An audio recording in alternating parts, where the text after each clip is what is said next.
Welcome to another podcast of the current situation at Manchester United. Now, if you're a long time listener of mine, you would notice that how I just introduced myself goes way back to the early stages of 2020 because I used to have this pause after I say welcome, and I'll say welcome to another podcast of the current situation at Manchester United. But nowadays, I'm really fast with it. I guess it's due to technology. But I now usually say welcome to another podcast of the current situation at Manchester United. So there you go. In this video podcast, speaking of that, Manchester United just posted something on YouTube. I think it's a training session which relates to tomorrow's game. In this video podcast, I'll be looking at the latest Manchester United news, tomorrow's game. I'm going to be doing the preview for tomorrow's game against West Ham at Old Trafford. And I'll be looking at the importance of mentality in the footballing game and also Ralph Ragnick. Let us start with the manager, because if there is no manager, they won't be, the side will be like a sail. And when you're a side, if you're a ship and you have no sail, then you're going to be aimless. Now, Manchester United in the second half reverted to a 4-3-3 formation. Now, Manchester United has been crying out to play the best formation that would not only suit the attacking side of the game, but also the midfield side of the game. Because once we have signed Pogba, there have been a cry from the Manchester United supporters, including yours truly, that has cried for a midfielder to complement Pogba, to supplement Pogba's game so that he can gain effectiveness in the midfield. We have tried with Ander Herrera, not good enough. We have tried with Matic, not good enough. We have gotten Fred the following season, not good enough. We've got Bruno Fernandes. When Bruno Fernandes came in at first, I thought, maybe I had to buy my humble pie for a bit, but I thought that having a midfield of Bruno Fernandes and Paul Pogba wasn't going to be effective because I thought it was too fast going. I thought it had no balance or no moderation into it. Little did I know that Bruno Fernandes is not much of a midfielder per se, from the fact that he can dictate from deep, but he's more like a goal scoring number 10 that would spend his time behind the number 9 and get goals as the number 9 as well. But since that CR7 this year, he's the more concentrated one. He's the one that's on the high concentration list. CR7 has to get the goals. So Bruno Fernandes in this formation, usually this season, this relates why he hasn't been clocking as much goals as previously in the last season, is because Bruno Fernandes is playing now deeper. So, right now is the best time, high time, by the way, because I've basically said this, man. Ralph Ragnick knows that he's not going to be here for a long time. He has 4 to 5 months to get the best out of this squad. Then he can go about his business. So it's best in his interest and the club's interest and the players' interest to play for him to play the best cards right now. Best for him to play the best cards right now. Because if we wait, if we procrastinate, if we hesitate and not play our best players and play the best formation that suits the players of the squad, we're going to drop unnecessary points.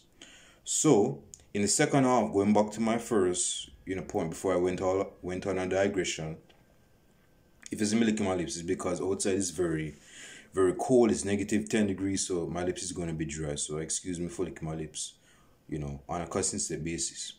But speaking of consistency, Manchester United needs consistency, and we're going to get that consistency if we stick and stay with the 4-3-3 formation. This is the formation that we can get the best out of not only Bruno Fernandes, but out of the midfield. I'm pretty sure that Fred in a box-to-box is better. Bingo. Donny van de Beek in a box-to-box is better.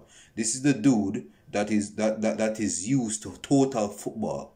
His background, he's an Ajax Academy graduate. So he knows football when he sees it.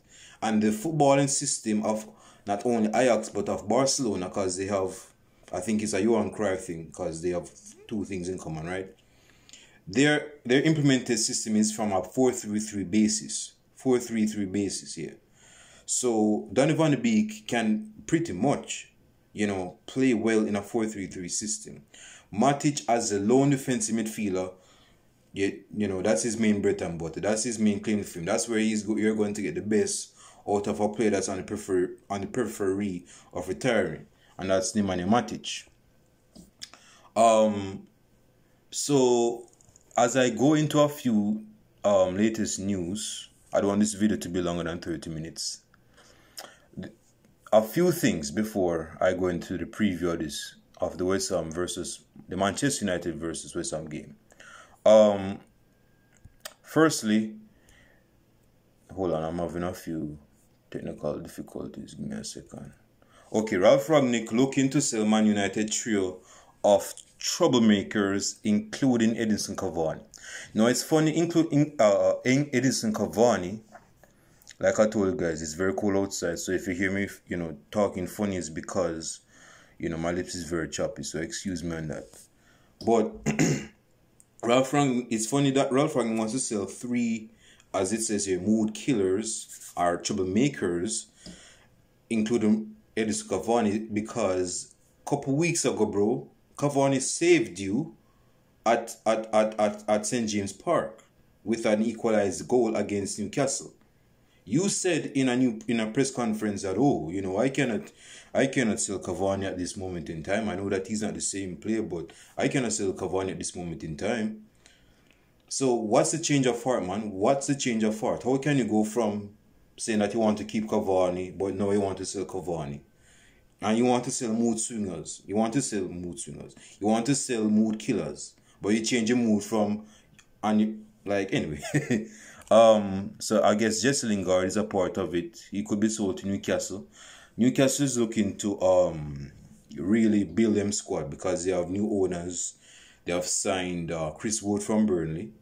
He went for the money because Burnley's not in a worse position than Newcastle. And he went to Newcastle, who is in 18th, if not 19th place.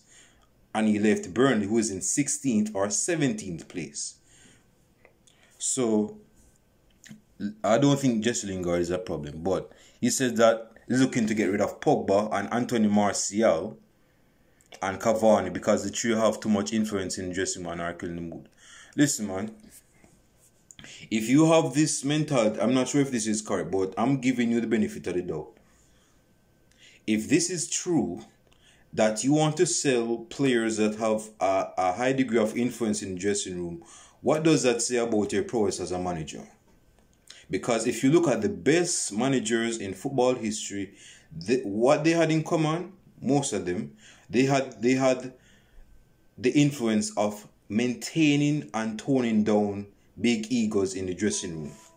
They didn't go on a cop out and say, I need to sell this player because he has more for say-so than me. I want to sell this player because nobody's listening to me or to him. They didn't have this sissy mentality, man. So if this is true, bro, then number one, you weren't going to be here for a long time anyway. And for this to come out, if it's true, because it's from the Mirror, so you have to take that with a pinch of salt, right? That says a lot about your prowess as a manager, man. Again, Jesse Lingard, I don't even think he's a troublemaker based on what I'm seeing here. Because it says Pogba, Anthony Martial, and Cavani. I don't think Martial has a say-so, but I'm pretty sure that most persons are cool with Martial. I don't think Martial is an outspoken person in a dressing room. I could be wrong. Paul Pogba, of course, he's outspoken. He was an outspoken person in the World Cup with the France squad. You see me? Everybody raised Pogba, you see me? So, of course, he's going to have a say-so. But if you're going to sell those players because they have too much of an influence, that means they don't respect you. If it comes down to influence, bro, when you cut it down to nitty-gritty, when it comes down to influence, in order for players to acquiesce to what you want, you have to have the higher influence. The problem, what I'm getting, I could be wrong, but what I'm seeing here is that you want to take over the big influence and egos. And you want to be in control of the dressing room solo. No, I just said that top-tier managers know how to maintain and sustain the big egos. But this may sound like a contradiction, but I said in a few videos ago, I was relating this to Pep Guardiola when he was at Barcelona. You notice that he got rid of, I was about to say Pedro, but he actually brought Pedro from the academy. Funny how that works. He sold Eto'o. I think he swapped Eto'o for Zlatan, but that's a different discussion. He got Zlatan. That's a big ego in itself. And he sold Ronaldinho, and he sold Deco. So all of these players were notably had big egos. Now, he didn't sell them because, not only because they had a big ego, but because they don't think that they would have acquiesced to this style of play or put as much work in the style of play of Barcelona. Because that was when Barcelona was emerging. That was when Barcelona was, trying to evolve them football from being Ronaldinho FC, because it was basically Ronaldinho FC from 2004 to 2006. Now it's 2007. They want to, go on their fourth way to heaven. I'm corny as hell. But the squad was evolving. The squad was developing. And they could not develop with having players from the former previous era. Not that it was completely washed up. Or Ronaldinho was a bit washed up, but he wanted players that were only for him. You see me? And without going on a long digression, man, if Ralph Rangnick wants to sell Pogba, I think Pogba was going to leave anyway, because as most of you guys know, Pogba is in the last months of his contract. I was about to say last year, but he's actually in the last months of his contract, 6 to be precise. So if he wants to look to get rid of Pogba because he has too much influence, that means you don't have the influence or the dominance to control Pogba in the dressing room, if it's true. And Martial basically say, well, I don't want to disrespect the club, you see me. This manager saying that I didn't want to play. I always want to play for Manchester United. So I don't know what this German youth is talking about. So if you want to sell, Martial, innocent looking Martial, then I mean it's hard as a fan to look at it from the manager's perspective, because you're not in the boots of a manager. You see me? So of course, as a manager, you want players that play for you, and you want to have the biggest say-so in the dressing room. So on one part, I can basically understand where he's coming from. Now with Cavani cannot be sold, man. I'm not saying that he's unsoldable. I'm not saying that he is irreplaceable. But I'm saying that he should be available as a Manchester United player, at least until the end of the season. Now, after the season, Cavani can go anywhere he wants. He can go back to Uruguay for all we care. But at this moment in time, we have to maintain and sustain and retain the services and contribution of Cavani. Cavani is a leader. Now, he's not a leader that needs to wear the captain armband, but he has a say-so.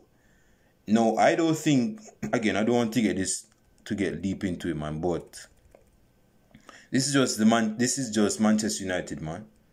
And this is going to test the character of Ralph, because we know that Ralph has backbone. We have seen that in terms of how he benched CR7 against Brentford in the second half. Now, person were saying, how dare you bench off CR7?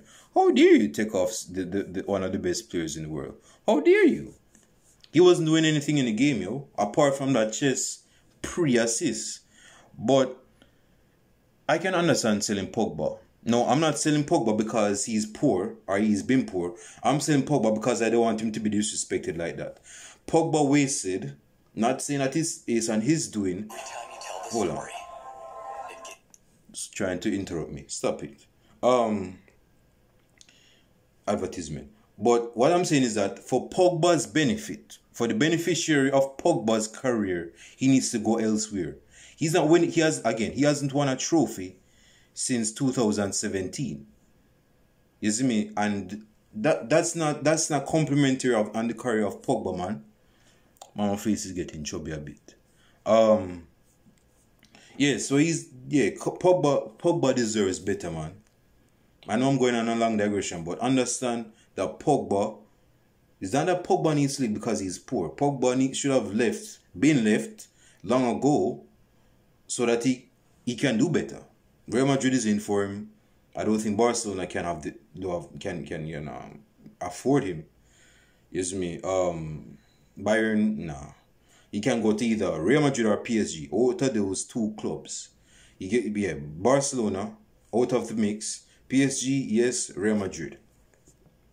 If you want to sell Anthony Martial, I think Martial was going anyway, but that's just me. But again, I know I've been rambling for a long bit, but leave your comments down below in the comment section. I want to hear what you guys have to say on that. Next piece of news, as it relates to, hold on, Ralf Rangnick talks up Dalot after midweek man of the match display. Dalot was actually, excuse me, my lips are very dry. Dalot was very good against Brentford in the game, and against Brentford on Wednesday. That was a very good game for Dalot, and it shows that if Dalot keeps on improving, he can be in the bracket. He can be in the heavenly bracket of Joao Cancelo, Trent Alexander-Arnold, Reece James, Kyle Walker. So if he improves his game, again, the talent is there. We have seen him. We have seen that his attacking side. But what Rangnick is saying, that he needs to improve his defensive display a bit more. That's what he's basically saying. And I agree with that sentiment wholeheartedly. Now, it's like for some fullbacks, it's just that they have some fullbacks are just black and white. But the prerequisite for being a modern day world-class fullback is that you have to be black and white. Meaning that you have to be good defensively and good offensively. You cannot be black and white in the sense of, well, you know, I'm just either there or there person. No, bro. You have to have two of these qualities as a fullback. Excuse me, man. I know that my lips is very dry. You have to be very qualifying as a fullback to be good in these two areas, defensively and attacking wise. So Ralf Rangnick is challenging Dalot to be more defensive, not more defensive, but improve his defensive game. That's what I'm basically saying. So yeah, leave your comments down below on what you think about that. Before I get into the next feature of this video podcast, it says here, Manchester United stars claim Ralf Rangnick methods interfere with home life as problem emerges. So it really has gone to that end, huh? From the dressing room to the closet room to the bedroom. That's interesting. So it says here, interim United boss Rangnick is renowned for his analytical approach and meticulous attention to detail, leaving nothing to change to bring out the best in his teams. Now, when Ralf Rangnick came into the dressing room, we know that his experience is going to allow players to show a small degree of deference to him. Yes, me. And this is what we wanted from Ole, as most of us fans. We wanted Ole to have some backbone. Because under the hut of Ole as manager of Manchester United, everybody was chummy. Everybody was cool. Everybody, you know, didn't have to put as much work in as was required, because, you know, as long as you're Manchester United player under Ole, that's enough, right? But with Ralf Rangnick, he's challenged the players. That is why the dressing room is not on the same wavelength. That is why the dressing room's platonic plates is shaking, if you want to use geographical terms. That is why the dressing room is basically clashing of horns right now, because Ralf Rangnick, with his approach, his old man traditional approach, came into the dressing room and said, yo, you're not good enough. I want more from you. I want you to be gone because I know that you're lazy. No names called. This and that. And players are looking at themselves and saying, okay, who is this German manager think he is? So with this approach, certain players that will not be named, no loose lips around here, so certain players need to look at themselves. They don't want to look in the mirror and say, you know what, you actually have to do much more, man. You know, this manager acquires a lot from his teams. That's why they're not real happy with the appointment. You see me? So some players are going to rebel. Some players are going to yell. Some players are going to say farewell because they want to leave that situation. They don't want to challenge. You see me? Some players want to leave not because of Ralph Rangnick, but because they say, okay, being at Manchester United is just, it's not going to be, it's just, you know, I just want to leave. So I don't see how, you know, I know things can change in dressing room, but how is it that you're going to allow yourself to make the approach of Ralph Rangnick interfere with your home life, man? Come on, bro. Don't you have a control over your life? Matter of fact, this should give you guys a thing about Ralph Rangnick. Ralph Rangnick believes in work ethic and talent. You see me? If you don't have no work ethic, man, it doesn't matter how much talent you have, bro. If you don't have no work ethic, I've said this in a few videos. I've said this in a video on why Mason Greenwood shows that the most talented players get the most criticism. I did that in fall of 2020. I did a video relating to I don't remember, but check out that video, bro. What I'm saying is this: you can have the most talent, and this is why a lot of persons get on the case of Martial. Now, because we know that Martial is not a bad player, he's a good player, but we know that he has a potential to do more. The problem is that his work ethic has been called into question.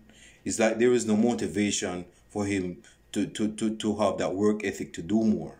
You see me? That's why you have man like Lingard that's doing the dirty work of pressing from the front. You see me? So there you have it. Yeah, Ralph Rangnick, yeah, he believes in talent, but he also believes in work ethic. That's why a certain man is getting started.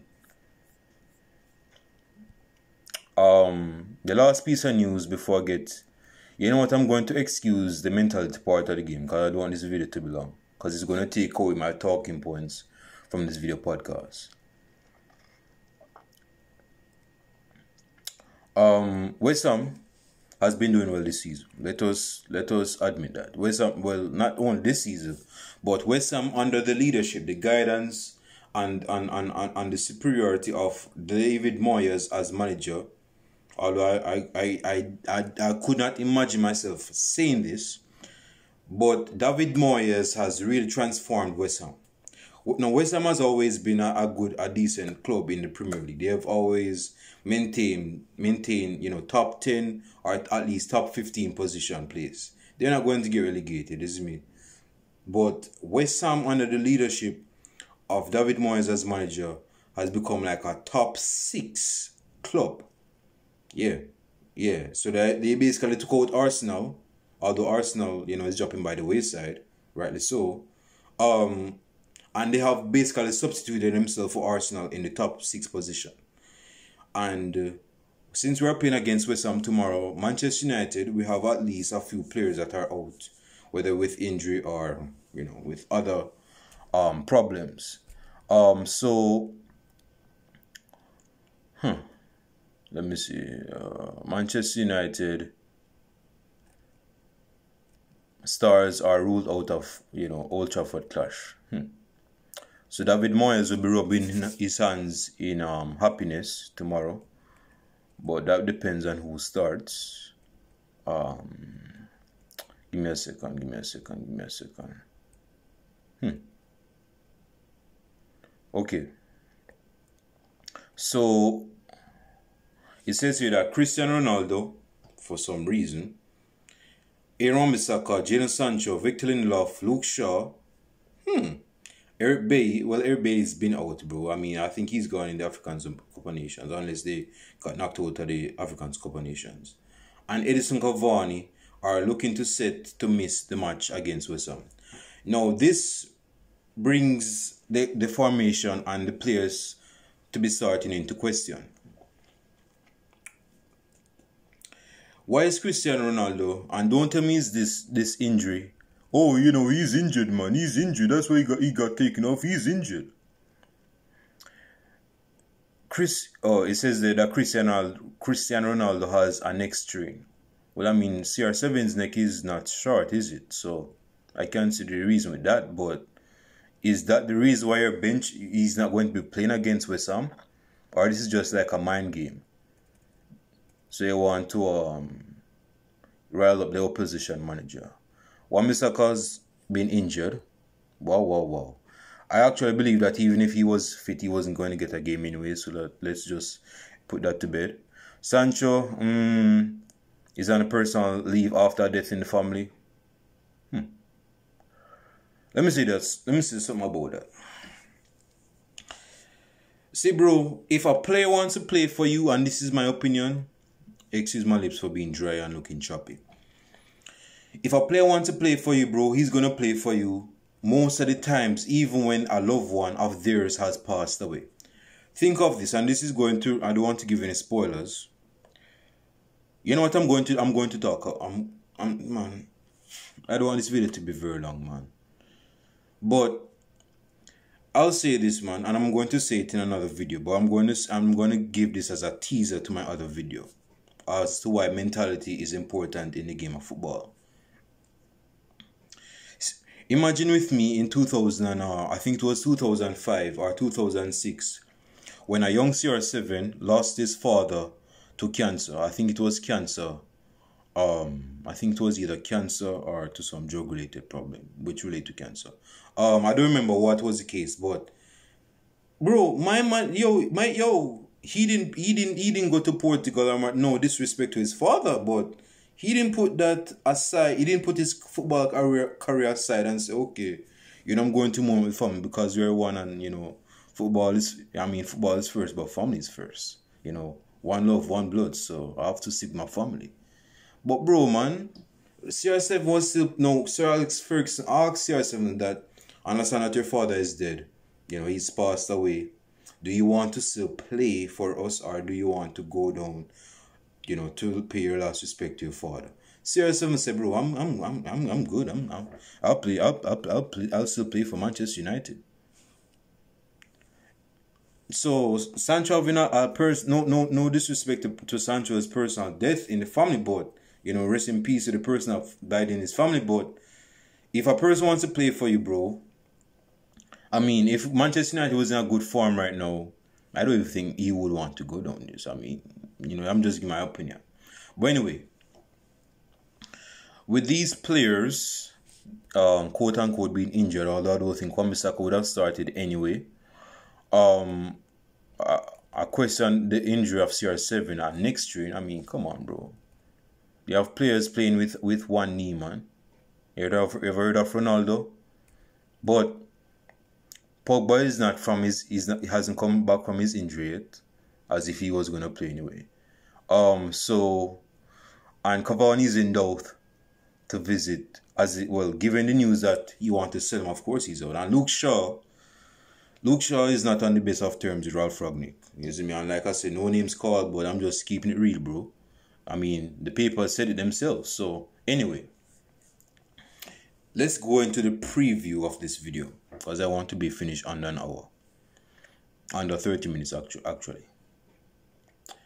Manchester United has to fight for a top spot. We're halfway through the season, and Manchester United has a squad to get top 4 spots. Now, the resiliency has been called into question. The motivation has been called into question.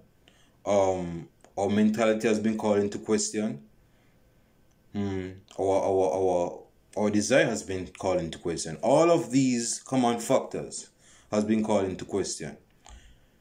Isn't it? So, in terms of the fixture against West Ham, Manchester United, with David De Gea in the goal, David De Gea will be starting, and he's been on a piece of form lately this season as well.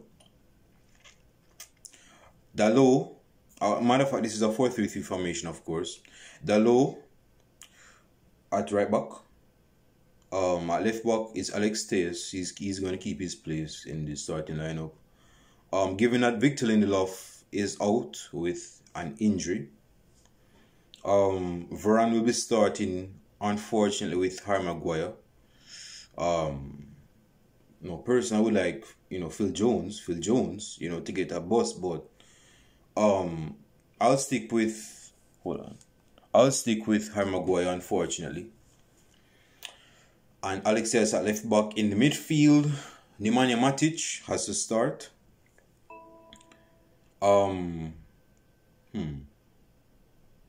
Fred has to start. He's on a piece of form, 3 assists in his last 3 games.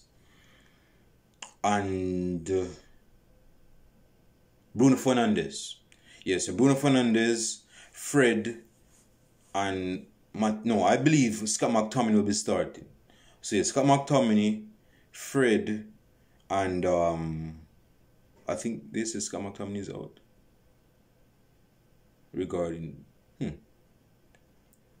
I'm not sure if Scott McTominay will be in the fold, but I'm going to wing it and say Bruno Fernandes, Fred, and Scott McTominay. Yeah, in the midfield. If not Scott McTominay, it will be Matic. At the front 3, I believe Elanga will be keeping his spot on the left hand side. As striker, given that Matic as if he plays as a striker. Given that Cavani and CR7 is out with an injury, I'd like to see Greenwood playing from the center. This is the man's bread and butter. Play the man in the center. He doesn't have the pace. He doesn't have the extensive trickery to beat a defender on the right hand side. Now, of course, if he cuts in and get a shot off, he's going to score because he has a left foot like that. He has the one of a left foot. But play this dude, this Van Persie-esque clone dude, as a striker. Play him up there, sir.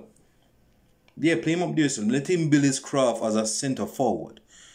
Mason Greenwood came out of the academy as a centre forward, not as a right winger, not as a right forward, not as an inverted winger. Play this dude through the centre.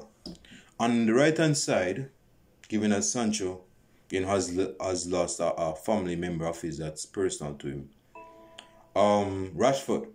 Rashford on the right, Elanga on the left, and Greenwood up top. Let us have a free, fluid, pace personified front 3. Isn't it? Yeah, man, let us go all wings through it, man, because again, we're playing at Old Trafford. Let's score goals at Old Trafford. 75,000 persons coming from, all across the globe, man. Give them something to watch at Old Trafford. Let us challenge West Ham, because they have been on it for this season. You see me? So, yeah, man, let's fight for top 4 spot. So that's my formation. Let me go through the list again. David De Gea, Dalot, Alex Telles, as these are the fullbacks. The centre backs, Rafael Varane keeps his spot, unfortunately, with Harry Maguire starting. In midfield is either Scott McTominay. I know my hands are very white as well. It's very cold outside. Scott McTominay. If he's injured, then it's Matic as a defense midfielder with the box-to-box, that is Fred, with the player that is more advanced than these two, that's Bruno Fernandes. And you have the front 3 of Elanga on the left, Rashford on the right, and Mason Greenwood through the center. Leave your comments down below on the formation. Well, we believe we were going to be starting at 4-3-3. I know I'm talking funny. But leave your comments down below on who's going to we believe is going to start. Yeah, and your predictions. My prediction is that I don't want any drawing, bro. We're not in the situation for the conversation. We shouldn't be drawing at home. We shouldn't be drawing at home no matter what the opposition is. So drawing is out of the conversation. Look, don't get me started on a loss. 2-0 to Manchester United. 2-0 to Manchester United. I believe tomorrow we're in for quite an entertaining game. Because again, from both fronts, West Ham, I don't know how Arsenal got in. West Ham is trying to maintain and sustain their place in the top 6 position. If not top 4. Manchester United is trying to get top 4. So there is no way that we should be drawing or losing tomorrow. So in my favor, although it might seem like, yeah, I'm kind of have a high chest or some, but I believe Manchester United will be beating West Ham tomorrow 2-0. Leave your predictions down below. I'll show it to you guys in the next video podcast. Peace.